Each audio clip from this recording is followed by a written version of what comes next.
Hai Healthizen, saya Dr. Suzy Maria yang tugas jaga di Dear Dokter hari ini. Kemarin saya iseng-iseng bikin polling mengenai vaksin COVID-19. Ternyata jawabannya seru-seru loh. Yuk kita lihat bareng-bareng. Pertanyaan pertama, pada takut vaksin nggak? Ternyata 73% menjawab masih takut divaksin. Nah, untuk yang takut divaksin, kenapa ya? Kok takut divaksin? 42% jawab, nggak mau vaksin aja pokoknya. Tapi ternyata masih ada 34% yang belum yakin sama vaksinnya. Lalu untuk yang mau divaksin, kok mau divaksinasi?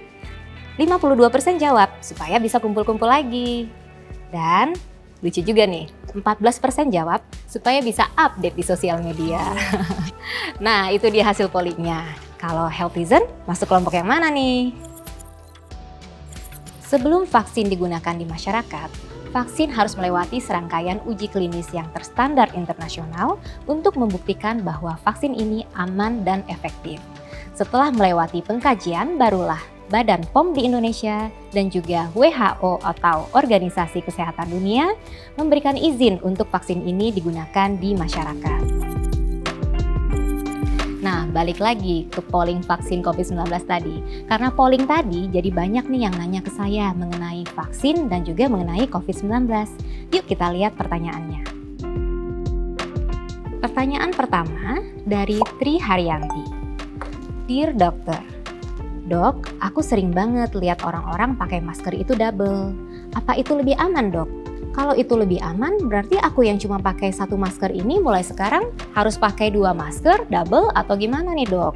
Wah, bagus sekali pertanyaannya. Memang sering kita lihat ada orang yang memakai masker 2 lapis. Justru aspek terpenting adalah memakai masker secara benar. Bagaimana itu memakai masker yang benar? Masker harus menutup seluruh hidung dan mulut dan tidak boleh ada celah di tepi-tepi masker. Dengan adanya celah, maka droplet tetap bisa sampai ke saluran napas kita dan terhirup oleh kita. Jadi kalau kita menggunakan masker 2 lapis, yang dianjurkan adalah penggunaan masker medis bedah di sisi dalam dan penggunaan masker kain di sisi luar. Kenapa demikian? Karena sebenarnya masker medis bedah itu tidak menempel terlalu rapat di wajah kita. Jadi kita tambahkan lagi masker kain di sisi luarnya untuk menekan sehingga masker tadi jadi menempel rapat di wajah dan tidak ada celah. Perlu diperhatikan, tidak dianjurkan untuk menggunakan masker medis bedah 2 lapis. Karena masker medis bedah tidak didesain untuk menempel rapat di wajah. Jadi tidak akan ada guna tambahannya atau manfaat tambahannya kalau kita mengkombinasikan 2 buah. Selain itu juga tidak dianjurkan untuk menggunakan respirator N95 dilapisi lagi dengan masker yang lain di luarnya. Tidak ada manfaat tambahan. Jadi Healthizen jangan salah ya, kalau ingin memakai masker 2 lapis, masker medis bedah di sisi dalam, masker kain di sisi luar. Pertanyaan berikutnya dari Natasha Tasha. Dear Dokter, jujur aku kepo banget, seberapa efektifkah vaksin itu buat kita? Nanti kalau semua sudah suntik vaksin, berarti kita sudah tidak perlu pakai masker lagi ya, Dok? Dear Natasha Tasha, vaksinasi adalah salah satu upaya pencegahan penyakit infeksi. Vaksin dengan protokol kesehatan akan saling melengkapi. Dengan vaksinasi, tubuh kita berkenalan dengan kuman penyebab penyakit. Misalnya dalam hal ini virus SARS-CoV-2 penyebab COVID-19. Jadi tubuh kita berkenalan, membentuk respon kekebalan atau respon imun, sehingga ketika suatu hari kita kemasukan virusnya, tubuh kita sudah akan siap untuk melawan penyakit, sehingga kita tidak mengalami sakit COVID-19. Jadi untuk sementara ini, Healthizen, walaupun sudah menerima vaksinasi, tetap harus ya melakukan protokol kesehatan. Penanya berikutnya, Romdoni Asik. Dear Dokter, Dok, kan sekarang lagi rame kalau COVID itu bermutasi. Nah, itu kenapa bisa ya Dok mutasi? Dan kalau kayak gitu, vaksin yang sekarang ampuh nggak Dok sama mutasi virus yang baru? Virus ketika berkembang biak dapat mengalami sedikit perubahan.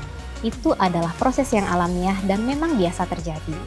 Perubahan atau mutasi bisa saja tidak ada dampaknya sama sekali, bisa melemahkan virus, atau bisa juga memperkuat virus. Tentunya virus yang menjadi kuat ini akan bertahan dan kemudian semakin berkembang biak. Vaksin COVID-19 yang tersedia saat ini memang efektivitasnya untuk varian virus COVID-19 yang baru agak sedikit menurun. Akan tetapi masih memenuhi standar dari WHO.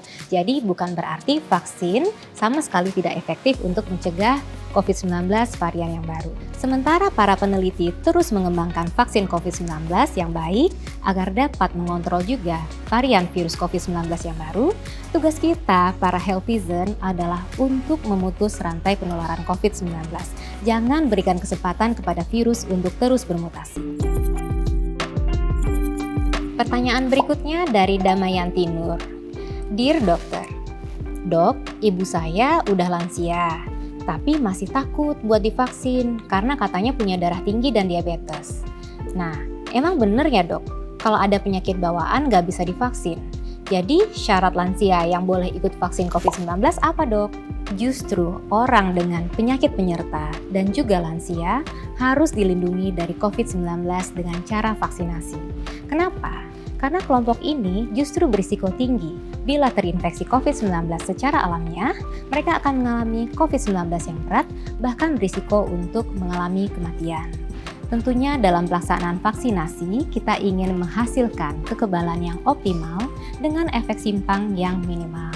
Oleh karena itu, jika memiliki penyakit penyerta, misalnya ada diabetes, hipertensi, penyakit jantung, penyakit paru, dan lain-lain, sudah harus dalam keadaan diobati dan dalam keadaan stabil.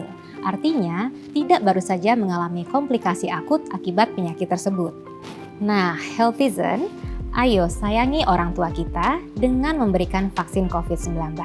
Pastikan penyakit kroniknya dalam keadaan stabil. Untuk penilaian skor kerentaan akan dilakukan oleh petugas kesehatan. Penanya berikutnya adalah Jason and Hannah Channel. Dear Dokter, Dok, katanya anak kecil itu lebih kebal imunnya, jadi nggak mudah tertular COVID-19. Tapi dia bisa jadi pembawa virus atau carrier. Itu benar nggak sih dok? Kalau pembawa virus gitu, dia dinyatakan positif atau enggak ya dok? Dear Jason and Hannah, bukan anak kecil lebih kebal dari COVID-19, tetapi seringkali anak kecil yang terinfeksi COVID-19 tidak bergejala. Karena dia tidak bergejala, tidak dilakukan pemeriksaan sehingga tidak terdiagnosis. Nah, bahayanya anak-anak yang tidak bergejala ini akan terus beraktivitas normal, berinteraksi dengan banyak orang, teman-temannya, keluarganya, gurunya, sehingga dia bisa menularkan penyakit pada orang-orang sekitar tersebut. Kasus positif COVID-19 terkonfirmasi kalau didapatkan pemeriksaan PCR ataupun antigen virus SARS-CoV-2 yang positif. Itu dapat ditemukan dalam keadaan tanpa gejala ataupun ada gejala COVID-19. Jadi, anak-anak bila didapatkan bagian dari virus di saluran nafasnya melalui pemeriksaan antigen ataupun PCR tetap disebut sebagai COVID positif. Nah, healthizen, itu dia pertanyaan yang masuk ke Dear Dokter hari ini. Ayo kita dukung pemerintah untuk melaksanakan program vaksin COVID-19. Dan jangan lupa tetap taat lakukan protokol kesehatan. Jam jaga saya udah selesai nih. Saya Dr. Suzy Maria pamit. We share because we care.